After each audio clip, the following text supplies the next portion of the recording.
Hey everyone, my name is Evan Thomas. I'm a photographer and a travel video maker. And in today's video, you are going to learn how to balance the new Zhiyun Crane 2. I'm not going to show you how to set it up. I have another video for that. So if you don't know what comes in the box, you don't know how to get it set up, you don't know the various modes, then check out the other video. I'll link to it in the description, and that way you can become familiar with the crane before you need to balance it. Why do we need to balance the crane? Well, when the crane is properly balanced, its motors are going to need to work less, so you're going to save battery, but more importantly, you're going to get a much smoother shot. If the crane is turned on while it's out of balance, it's going to be vibrating, and when you do move the gimbal around, it's not going to be able to compensate because the weight is thrown off. So properly balancing the Zhiyun Crane 2 is very, very important before you start shooting with it. I'm going to zoom in now so you can see exactly what I'm talking about while I'm balancing it. Before you start balancing your gimbal, you want to get it shoot ready. And what I mean by that is you want to have it the same weight as it's going to be while you're shooting. So you're going to take the lens cap off. If you're going to attach a lens hood, you're going to attach that. Make sure the batteries are in, the straps are off.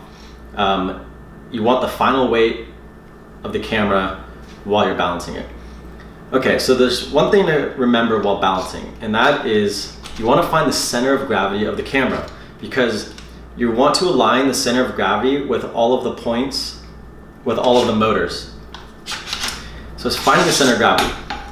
The center of gravity on a camera like this is generally kind of where the sensor is, so maybe right around here. The longer the lens, obviously, the further out the center of gravity moves. If you have a shorter lens, the center of gravity moves that way. So if I were to try to balance this on my finger right here and I let go, you can see it's going to fall back. If I were to balance it closer to here, it's a little bit more stable. So just kind of get your hands on the camera and think about where the center of gravity is, because that's going to help you a lot while balancing it, because we're going to align that center of gravity with the motors. So I'm going to reattach this back on. Okay, so as we reattach this back on, I'm just going to keep in mind where the center of gravity is. I'm going to try to line it with this motor. The steps we're going to follow are side motor first, back motor second, and then finally the bottom motor last. So it's going to be 1, 2, 3. Those are the steps you always follow while balancing.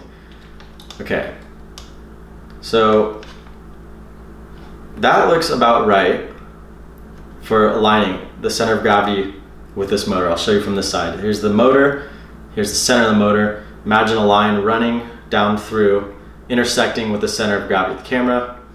So I'm going to tighten the base plate.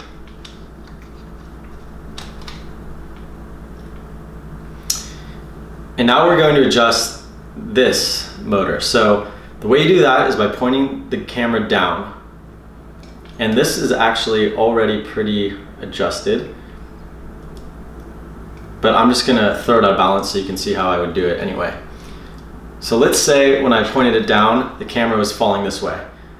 So what that's telling me is that the center of gravity of the camera is too far on this side of this motor. So we need to move the center of gravity back in line with the center of this motor. So I'm going to move it this way. And you always make micro adjustments. The smallest movement on these gimbals has a big effect. So you only need to move it just barely. And every time I move it, I'm just letting go to see if it's falling back. Okay, so that is perfectly balanced for this motor. So now I'm going to tighten this. And now we're going to move on to the back motor. That's step number 2, the back motor. So you can see that if I hold this, if I let go, the camera is falling this way. So what is that telling us? That's telling us the center of gravity is too far that way. So we need to move it back this way. So again, micro adjustments. It's a little stiff because this gimbal is brand new. Get micro adjustments. Still, I have to move it this way. And that is pretty good for the purpose of this demonstration. I'm not going to get it perfect in the interest of time. It does take practice to get this down perfect, but I can do this in under 60 seconds now. The first time I tried doing it, I was so frustrated, I almost threw this thing out the window. It took me 20 minutes, half an hour. But just keep practicing, guys, and you'll get it. You can do it in under 60 seconds once you know, once you get the feel for it. And then finally, To do the last adjustment, which is on this bottom plate, you hold the gimbal to the side, and again, the camera is falling. I'm gonna hold it this way. You can see the camera is falling forward. So I'm trying to get this motor like this. See how it's falling that way? That means I need to move it back this way. And this is the most difficult one because you have to hold it at the same time. So now when I line it up in the middle, it looks like it's working. I'm trying to get this motor on the back parallel to the floor. It's kind of hard to see. So that one is adjusted. And now when the gimbal is properly balanced, I should be able to point it in any direction and it will stay in that direction. That's how you know the gimbal is properly balanced. So now when I turn it on by holding the power button down for 2 seconds or 3 seconds, it comes to life and it's perfectly balanced. I'm gonna put it on the lock mode by pushing down the mode button one time, and you can see no matter which direction I move this gimbal, it's always facing straight. It's locked on the straight. That is a perfectly balanced gimbal. Here's one tip that I always like to share with people. You're gonna be using different lenses for your shoots, or at least most people will be, and that's gonna throw out the balance. So what you wanna do is make note of the little hash marks that are on the side here. You wanna make note of these hash marks so that when you change out your lens, you know exactly which hash marks to go to.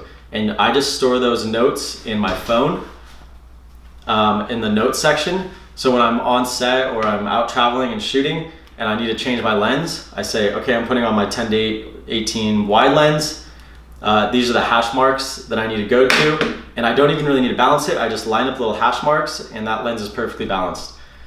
So a great tip is once you have this perfectly balanced, make notes of the hash marks in your phone, and you'll never really need to balance it again because you know exactly the best point for that particular lens or setup.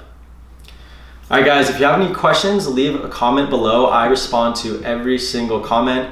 If you found this video helpful, please give it a like, and please subscribe to see the videos that I make with this new Zhiyun Crane 2, as well as any more tutorials. I think you'll enjoy the videos that I put out, so please subscribe or leave a comment. Thanks.